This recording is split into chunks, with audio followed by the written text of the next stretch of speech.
Kışla oynağım, yayda seyrangahımda dağlar ben. Köçürüp elleri payız ayları gördü gözü, kölde baktı dağlar ben. İllər ayrısıyıq, gəl qucaqlaşaq.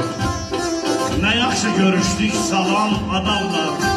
Bu yerin ən gözəl şairi sənsən, mən sənin qarşında lalam adamlar. Sənin və günəşli günlü səhərəm, səndən ayrılanda qanam, qəhərəm. Sənsiz elə bilirəm səhərəm, sənin də olanda balam adamlar. Baxmanam o illər yerdə qalıbdı, azlığın duranda səndə qalıbdı.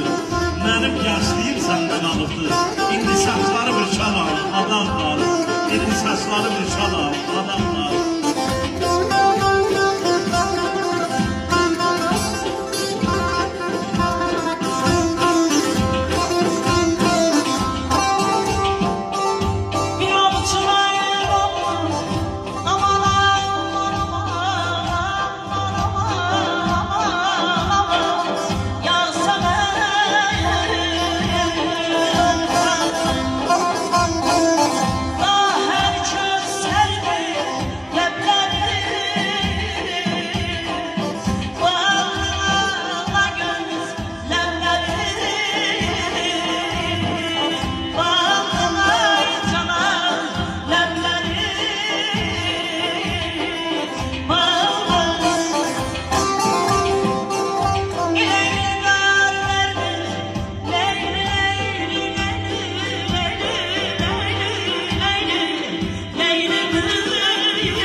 Yakut yanarlı, yansınan hallı, dahili köksərli, nəvləri ballı.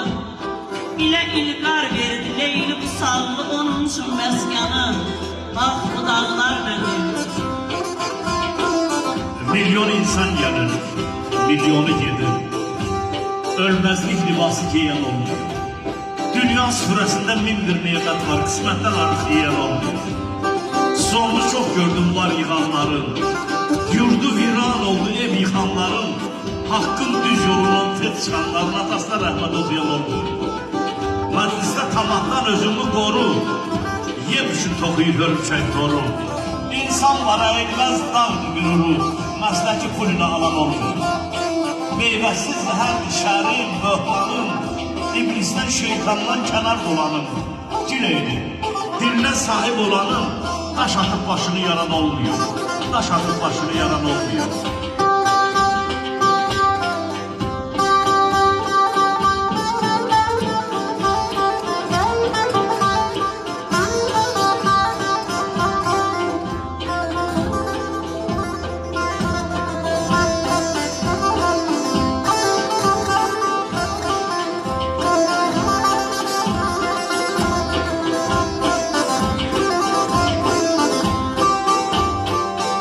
Bir ovçu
Allahları nəsə.